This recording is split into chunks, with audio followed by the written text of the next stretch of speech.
Chapter 9. Legendary and Ancestral Ghosts. Whatever explanations may be given of the various stories told in our previous chapters, the facts stated therein are in almost every case vouched on reliable authority. We now turn to stories of a different kind, most of which have no evidence of any value to support of the facts, but which have been handed down from generation to generation and deserve our respect, if only for their antiquity. We make no apology for giving them here, for, in addition to the interesting reading they provide, they also serve a useful purpose as a contrast to authenticated ghost stories. The student of folklore will find parallels to some of them in the tales of other nations. Lord Walter Fitzgerald sends us the following. Garrett Og, or Gerald the Younger, Fitzgerald, 11th Earl of Kildare, died in London on the 16th November 1585. His body was brought back to Ireland and interred in St. Bridget's Cathedral in Kildare. He was known as the Wizard Earl on account of his practicing the black art, whereby he was enabled to transform himself into other shapes, either bird or beast, according to his choice. So notorious was his supernatural power that he became the terror of the countryside. His wife, the Countess, had long wished to see some proof of his skill, and had frequently begged him to transform himself before her, but he had steadily refused to do so, as he said if he did and she became afraid, he would be taken from her and she would never see him again.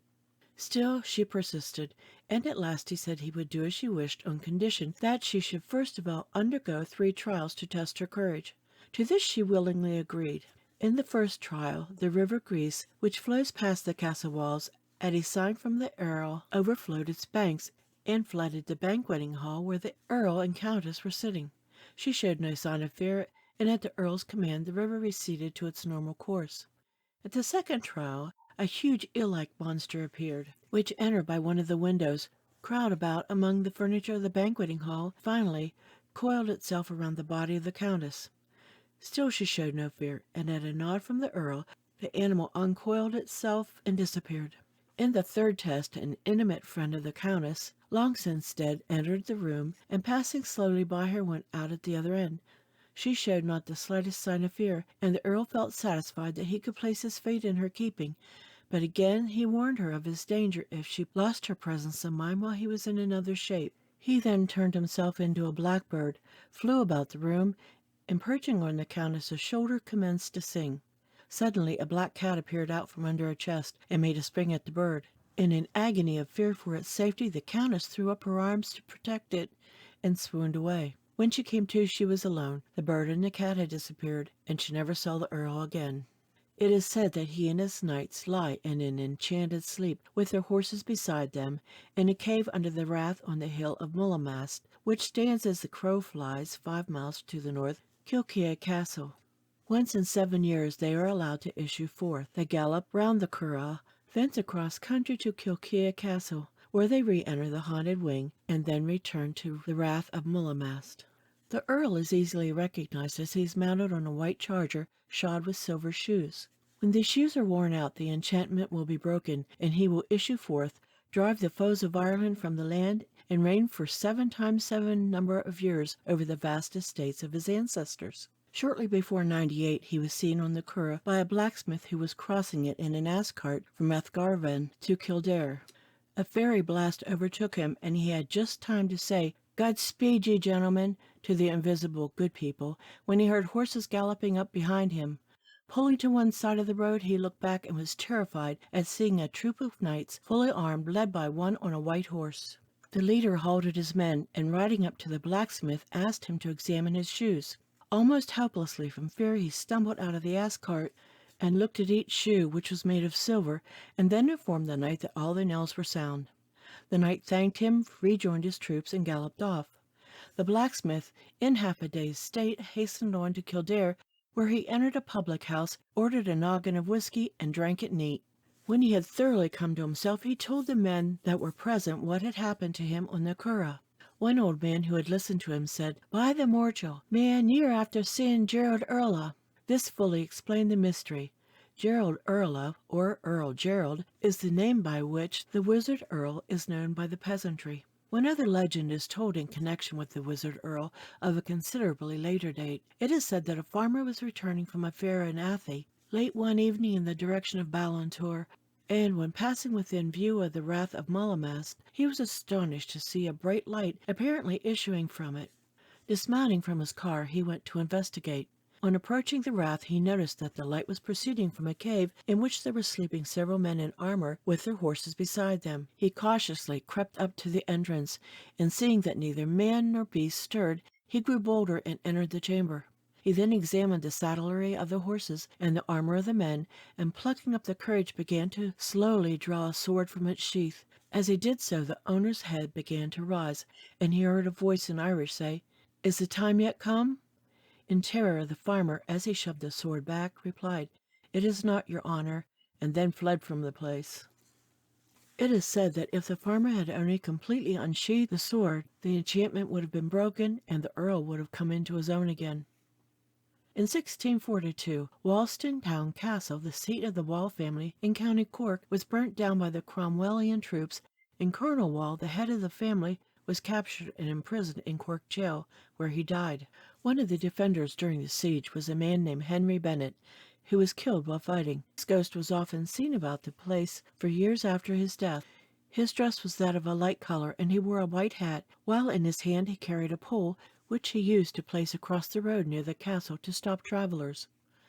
On a polite request to remove the pole, he would withdraw it and laugh heartily. A caretaker of the place named Philip Colon used frequently to be visited by this apparition. He came generally about supper time, and while Colon and his wife were seated at table, he would shove the pole through the window. Colon would beg him to go away and not interfere with the poor hard-working man. The pole would then be withdrawn, and a hearty laugh from the ghost. In the parish church of Artria, near Cookstown, is a marble monument and inscription in the memory of Thomas Meredith, D.D., who had been a fellow of the Trinity College, Dublin, and for 6 years rector of the parish. He died, according to the words on the inscription, on 2nd May, 1819, as a result of a sudden and awful visitation. A local legend explains this visitation by stating that a ghost haunted the rectory, the visits of which had caused his family and servants to leave the house. The rector had tried to shoot it, but failed. When he was told to use a silver bullet, he did so, and the next morning was found dead at his hall door, while a hideous object like a devil made horrible noises out of any window the servant man approached. This man was advised by some Roman Catholic neighbors to get a priest who would lay the thing. The priest arrived, and with the help of a jar of whiskey, the ghost became quite civil, till the last glass in the jar, which the priest was about to empty out for himself, whereupon the ghost or devil made himself as thin and long as a low eel, and slipped himself into the jar to get the last drops. But the priest put the cork in its place and hammered it in, and making the sign of the cross on it, he had the evil thing secured. It was buried in the cellar of the rectory, where on some nights it can still be heard calling to be let out. The story of a phantom rat is only one of many which show the popular Irish belief in hauntings by various animals. Many years ago, the legend runs, a young man was making a frantic and unacceptable love to a girl. At last, one day, when he was following her in the street, she turned on him and, pointing to a rat which some boys had just killed, said, "I'd as soon marry that rat as you." He took her cruel words so much to heart that he pined away and died. After his death, the girl was haunted at night by a rat, and in spite of the constant watch of her mother and sisters, she was more than once bitten. The priest was called in and could do nothing, so she determined to emigrate. A coasting vessel was about to start for Queenstown, and her friends, collecting what money they could, managed to get her on board. The ship had just cast off from the quay when shouts and screams were heard up the street. The crowd scattered, and a huge rat with fire eyes galloped down the quay. It sat upon the edge, screaming hate, sprang off, and did not reappear. After that, we are told, the girl was never again haunted. A legend of the Crawly family relates how a former Lord Crawly, who was a very wild and reckless man, was taken from this world. One evening, it is said, just as the nobleman was preparing for a night's carouse, a carriage drove up to his door. A stranger asked to see him and, after a long private conversation, drove away as mysteriously as he had come. Whatever words had passed, they had a wonderful effect on the gay lord, for his ways were immediately changed, and he lived the life of a reformed man. As time went on, the effect of whatever awful warning the mysterious visitor had given him wore off, and he began to live a life even more wild and reckless than before. On the anniversary of the visit, he was anxious and gloomy, but he tried to make light of it. The day passed, and at night there was high revelry in the banqueting hall.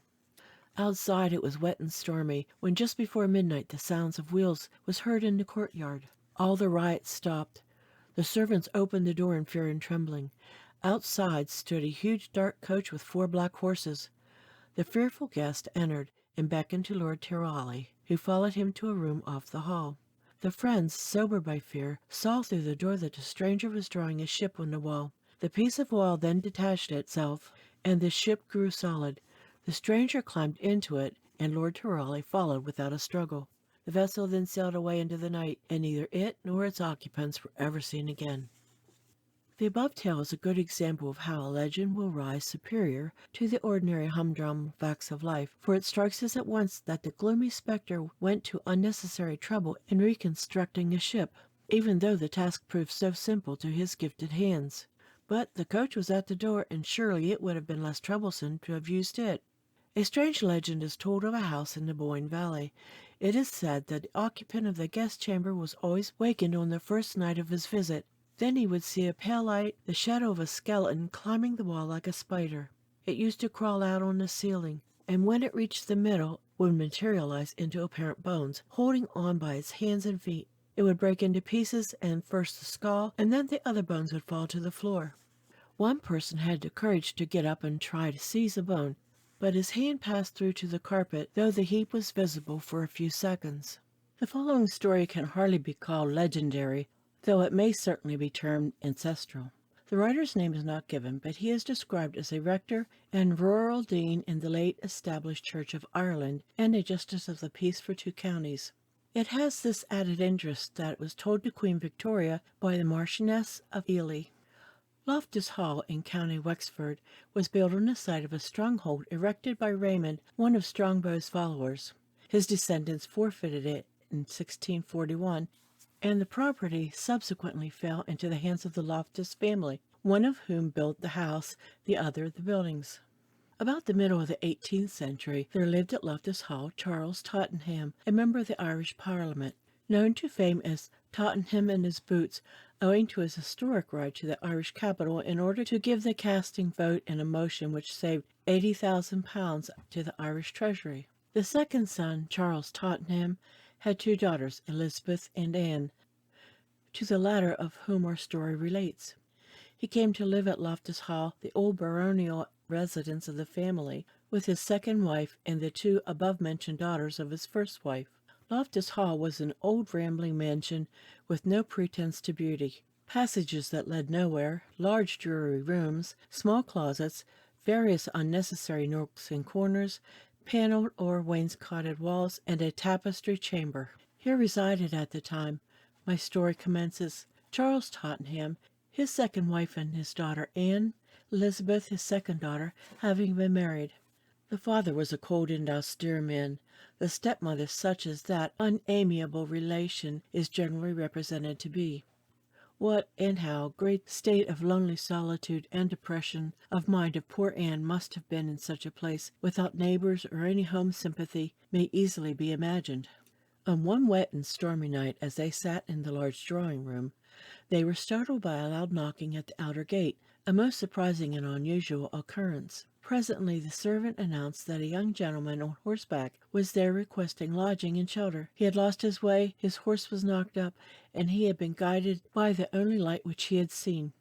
The stranger was admitted and refreshed, and proved himself to be an agreeable companion and a finished gentleman, far too agreeable for the lone scion of the house of Tottenham, for a sad and mournful tale follows, and one whose strange results continued almost to the present day.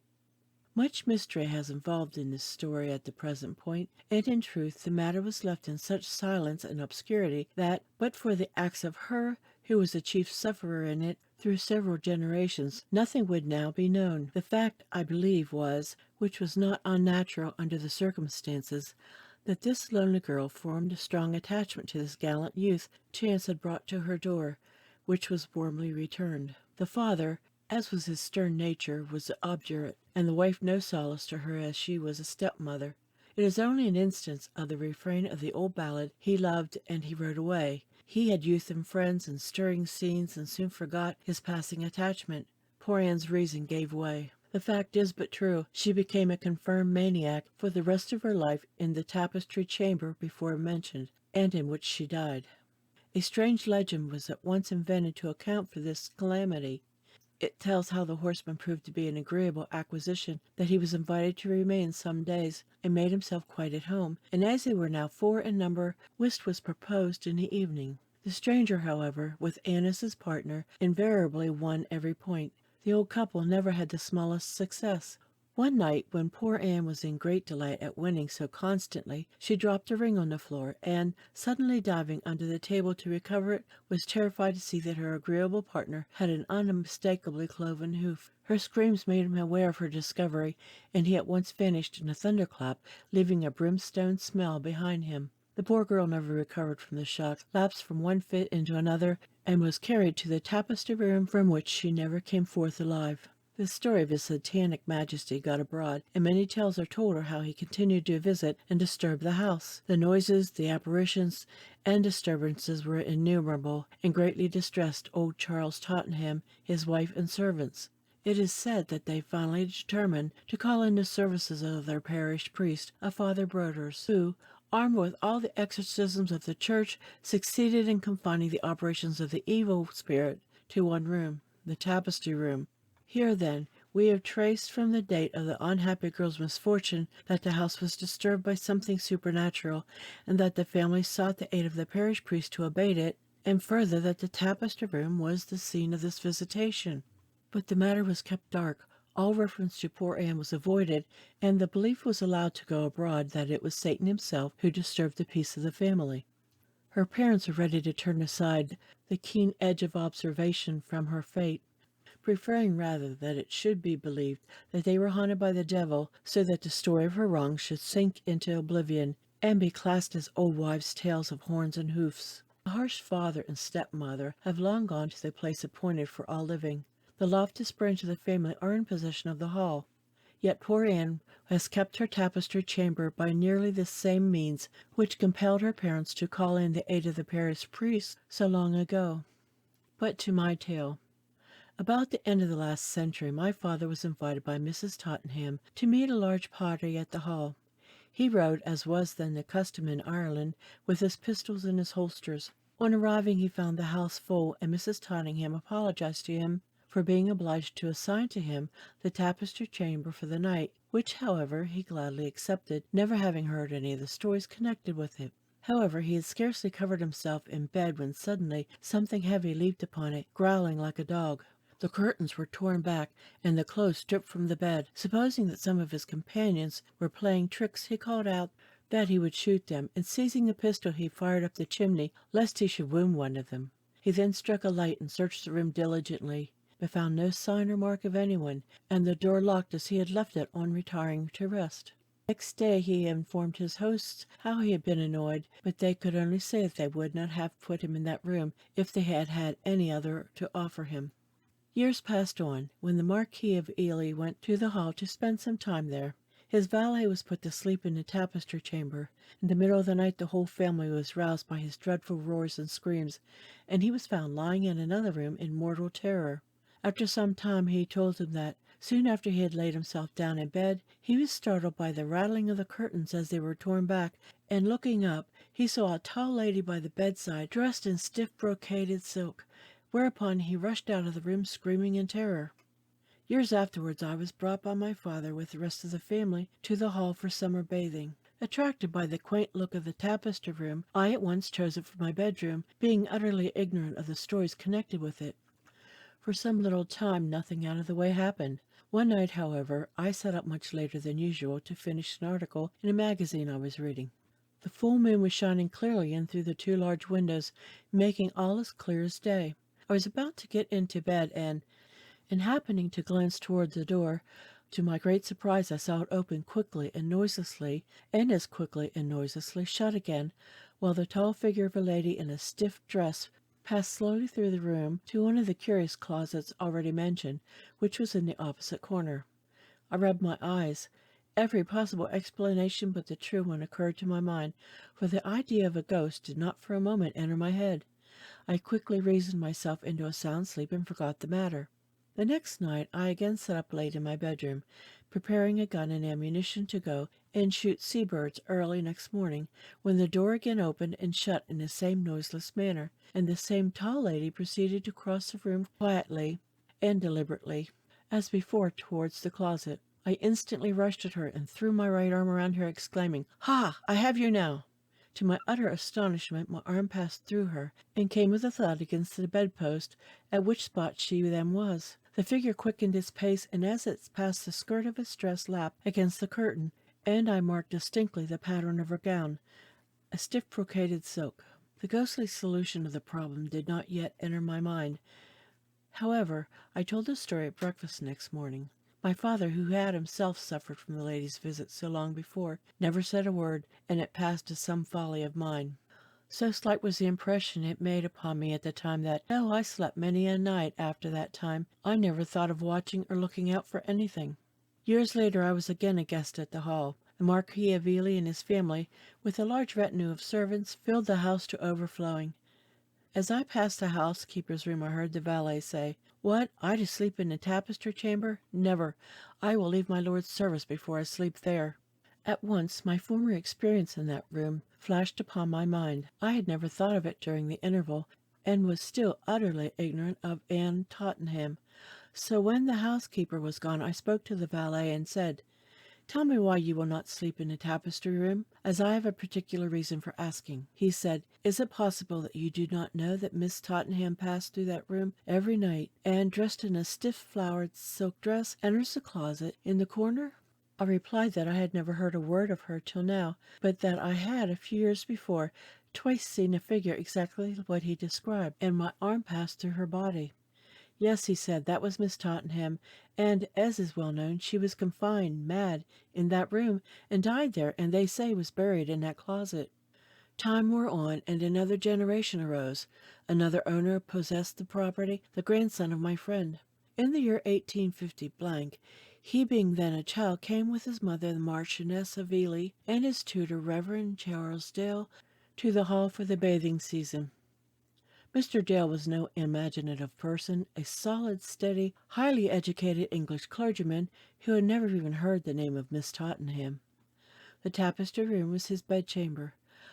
One day in late autumn of that year I received a letter from the uncle of the Marquis, saying, "Do tell me what it was you saw long ago in that tapestry chamber, for something strange must have happened to Reverend Charles Dale, as he came to breakfast quite mystified. Something very strange must have occurred, but he will not tell us, seems quite nervous, and, in short, is determined to give up his tutorship and return to England. Every year something mysterious has happened to any person who slept in that room, but they always kept it closed. Mr. G., a Wexford gentleman, slept there a short while ago. He had a splendid dressing case, fitted with gold and silver articles, which he left carefully locked on his table at night. In the morning he found the whole of its contents scattered about the room." Upon hearing this, I determined to write to the Reverend Charles Dale, then incumbent of a parish near Dover, telling him what had occurred to myself in the room, and that the evidence of supernatural appearances there were so strong and continued for several generations that I am anxious to put them together, and I would consider it a great favor if he would tell me if anything had happened to him in that room, and of what nature. He then for the first time mentioned the matter, and from his letter now before me I make the following extracts. "For 3 weeks I experienced no inconvenience from the lady, but one night, just as we were about to leave, I sat up very late. It was just 1 o'clock when I retired to my bedroom, a very beautiful moonlight night. I locked my door, and saw that the shutters were properly fastened, as I did every night.